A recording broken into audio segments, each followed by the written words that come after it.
a simple way to teach your teenagers about gratitude. Hey there, I'm Charlotte with Colorful Teaching for You. Thank you so much for joining me, and today we're going to look at one simple way about how to teach your children about gratitude. When I say your children, I mean teenagers, all right? So hormones for many of our teenagers tend to rule their lives, especially if they don't know how to manage it. So we're going to take away some of that stress and help them hone in on who they are, their inner selves, and build that satisfaction by focusing on gratitude. So when children are focusing on gratitude, it tends to build up their self-esteem and their self-confidence, because it allows them to center themselves and to see what's positive in their lives instead of focusing on the negative. And when this happens, we start to see children's their motivation rise for when they have to study, and this increases all the things that they are capable of in your classroom. Also, it allows them to take it beyond the classroom into their real life, because they take in more of what people say, their feedback, and they apply it and they work through it. And when they do this, they start to actually feel happier about themselves and their lives and stop comparing themselves to everybody else. So let's talk about the one strategy we're looking at. And the one strategy is we want them to focus on building a strong connection or a deep connection with gratitude. And we are not going to focus on an activity like, have them sit in a circle and tell us 1 to 3 things that they're grateful for, because that doesn't always work. What ends up happening is that when your children are in a circle, the first few people say something and then the rest of them kind of just repeat.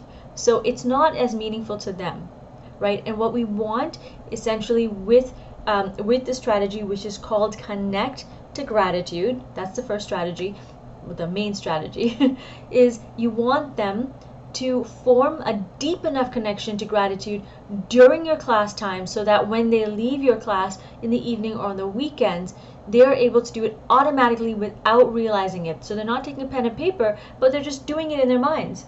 So here are 3 activities that you can do to form this connection, or to have that, so that we can work on connect to gratitude. Number 1 is called exploration. And what I want you to do with your children is to have them look at all the things that they are grateful for. For example, we're looking at our external traits, or we're looking at our internal traits, our strengths perhaps. We're looking at our environment and so forth. So do this activity with your children. The first part is just exploration. They're not writing anything down, they're just thinking about it. Okay, you can also have a class discussion about it. The second one is reflection. So here we are writing about it, or we are drawing about it, whatever step you like. I prefer writing for the older ones, but up to you. What you're going to be doing is you are going to have them write about the things that they're grateful for. But in order not to hit resistance, I've created prompts, writing prompts for you, for your gratitude, in my gratitude journal, because when children are sitting, when they first start out, they're going to say, I have nothing to be grateful for.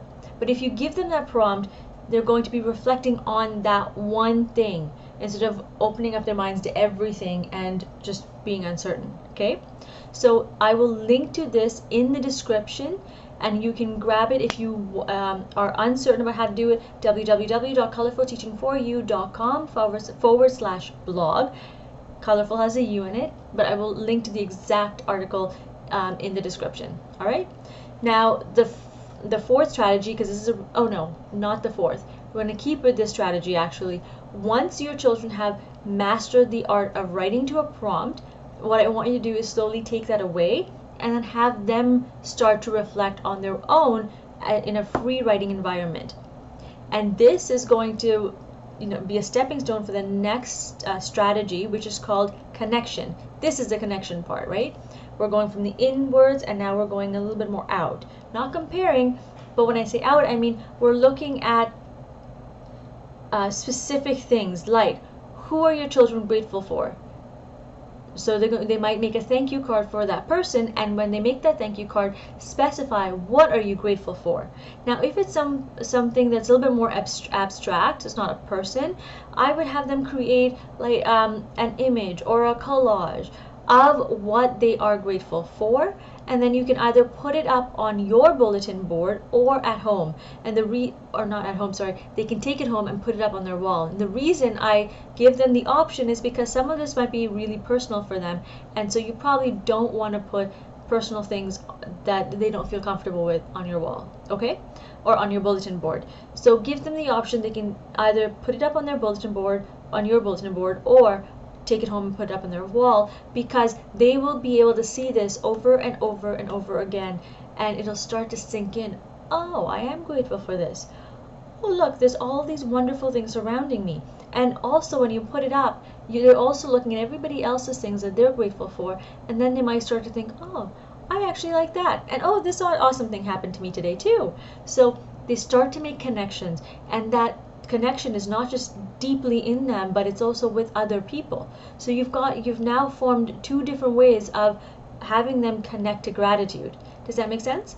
So let's recap really quickly what we talked about. We have looked at the relevance for teaching gratitude to our children. We focused on one main concept, which is connect to gratitude, and then we looked at 3 activities to help you with teaching your children how to connect to gratitude.